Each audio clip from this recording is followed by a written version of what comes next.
Shalom, shalom, shalom. Selamat pagi masyarakat iman yang dikasih oleh Tuhan. Kita bersyukur untuk hari ini karena Tuhan masih melindungi kita, masih mengiringi kita, masih menjaga kita, masih memelihara kita. Dan bagi setiap kita yang senantiasa merasakan dan mensyukuri setiap bagian dari kasih Allah yang tak pernah putus dalam hidup kita, marilah kita maju, marilah kita jalani hari ini dengan terang kasih Tuhan, dengan terang kebenarannya. Mari kita pujikan PKJ 180, PKJ 180, kasih Tuhan mengiringimu. PKJ 180, kasih Tuhan mengirimu. PKJ 180.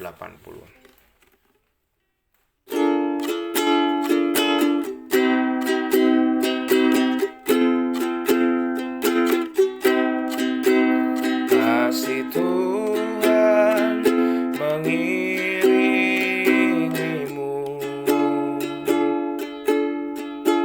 dan sayapnya melindungimu.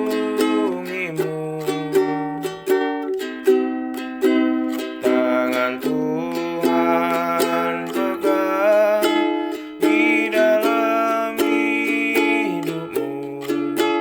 Majulah dalam terang kasih-Nya.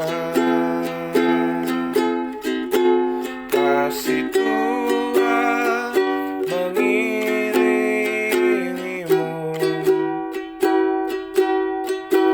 dan sayapnya melindungimu. Tangan Tuhan pegang di dalam hidupmu. Majulah dalam terang kasih-Nya.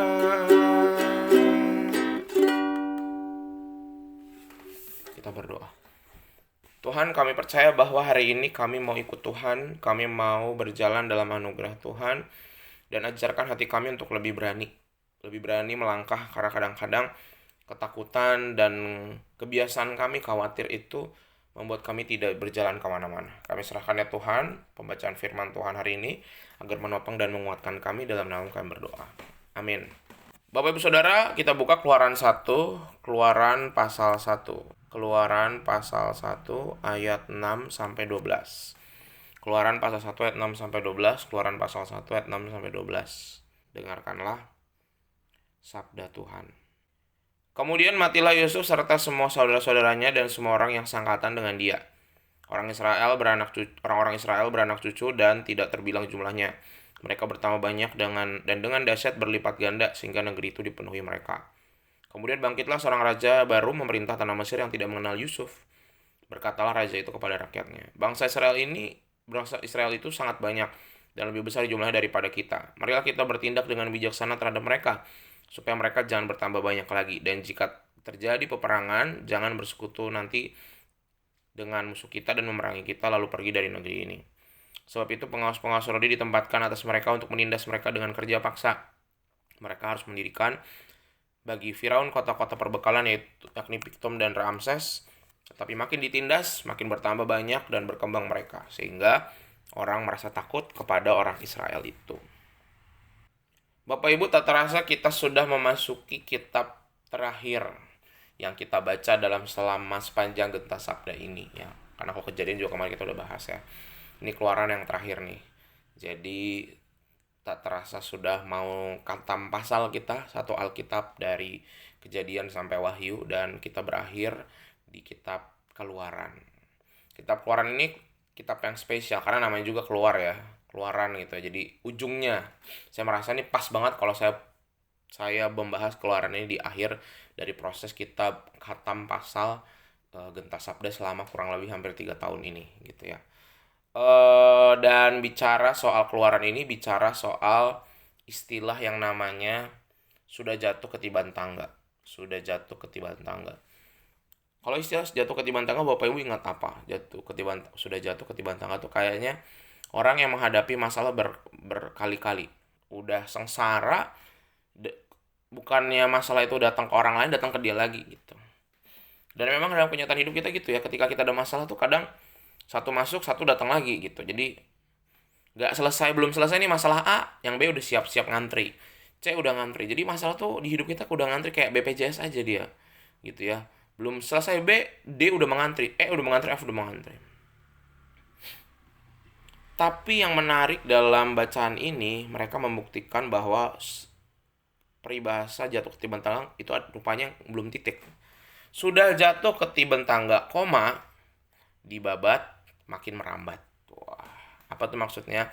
Nah, Bapak Saudara, dalam bacaan kita melihat bahwa betul orang-orang Israel, suku-suku Israel itu ditindas di Mesir karena mereka eh, dicurigai akan menghancurkan bangsa lokal. Dan rasanya kejadian ini tuh terjadi di semua budaya hidup manusia ya. Orang kalau kedatangan orang asing itu bawaannya curiga, nih nanti dia menjajah kita gitu ya. Contoh di kita ya, di kita itu yang paling sering soal hidup kita tuh sebagai orang Tionghoa. Kita selalu dianggap orang lain, padahal kita udah bertanah air, udah berdarah, 100% darahnya lebih banyak orang Indonesianya gitu. Atau mungkin kita-kita yang mungkin merantau, kita yang dari suku-suku lain juga yang merantau di luar kota, contohnya kayak saya juga gitu ya. Kita yang ibaratnya bukan lokal, bukan yang asli situ, kadang-kadang selalu dicurigai gitu.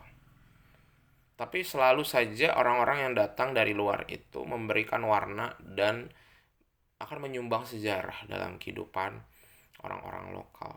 Terlihat di mana-mana ya, bahkan yang katanya kita aja orang-orang yang merasa gitu ya sebagai misalnya orang Sunda, apa orang Jawa di Pulau Jawa ini, kita pun adalah pendatang ya. Semua darah kita semua campuran dari orang India dan Tiongkok.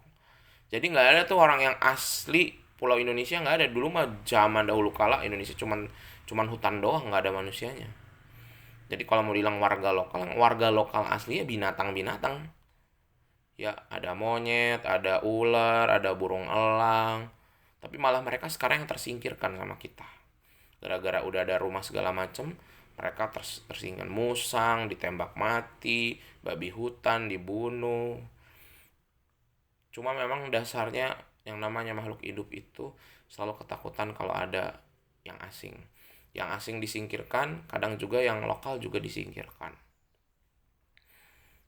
Tapi kita nggak mau bahas soal itu, yang utama adalah kita membahas tentang orang Israel ini. Orang Israel sudah jatuh ketiban tangga. Dia hidupnya banyak masalah pada saat itu. Belum, dan setelah kejadian ini pun, setelah mereka kerja paksa, ditindas, masih anak-anak laki-laki mereka akan dibunuh. Jadi masalah demi masalah datang. Tapi itu tidak membuat bangsa Israel jadi punah. Malah tambah banyak.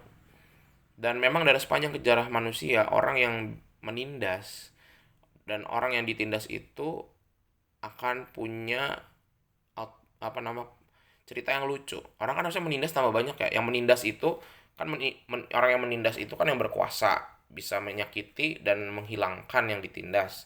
Tapi buktinya yang menindas malah makin dikit.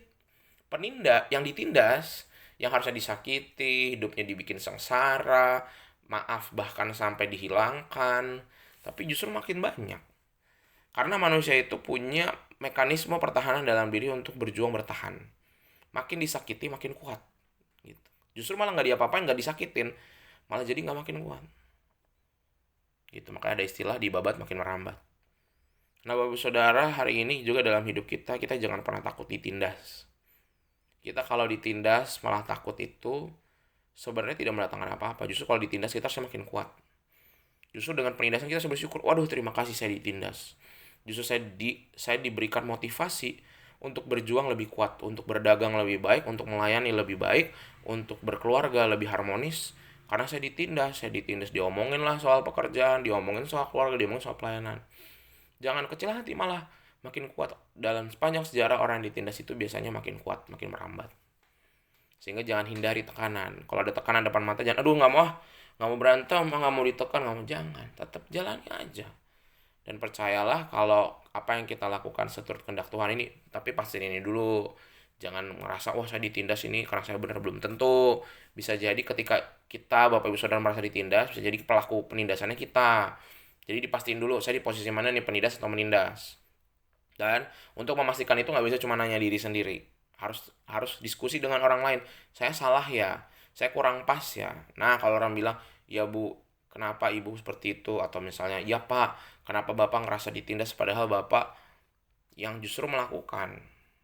Oh, gitu ya. Nah, baru. Jadi kalau mikir sendiri, "Waduh, saya merasa ditindas." Itu baru perasaan aja.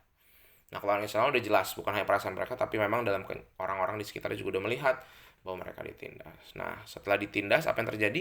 Justru mereka makin kuat. Ya, ingat aja, pokoknya penindas akan makin akan makin mengecil, berkurang, yang ditindas bertambah. Yang ditindas bertambah, yang menindas berkurang. Jadi kalau kita lihat diri kita, kok saya makin berkurang, berarti saya penindas. Oh, kok saya makin bertambah, berarti saya yang ditindas. Gitu ya. Semoga kita menjalani hidup ini dengan syukur aja, jalanin aja apapun yang terjadi, dan jangan takut akan tekanan. Hiduplah dan bertumbuhlah. Tuhan mampukan kita. Amin. Mari kita berdoa. Tuhan, terima kasih atas firman-Mu. Hari ini kami belajar dari suku-suku Israel bahwa ketika ditindas kami makin kuat. Ajari kami untuk tidak takut pada tindasan, pada penekanan. Ajarkan kami bisa tetap berjuang. Dan kalau kami yang menindas, Tuhan, itu juga tidak lepas. Bisa jadi kami juga kadang-kadang menindas orang lain. Ampuni kami dan hukum kami, Tuhan, kalau kami menindas. Sehingga kami sadar bahwa yang kami lakukan salah. Dan mampukan kami menjalani kehidupan kami hari ini dengan kasih dan damai sejahtera, sibuk membawa damai, tidak sibuk membawa kebencian. Kami serahkan hanya dalam nama-Mu kami berdoa. Amin. Selamat pagi, Tuhan Yesus memberkati, tetap bersemangat.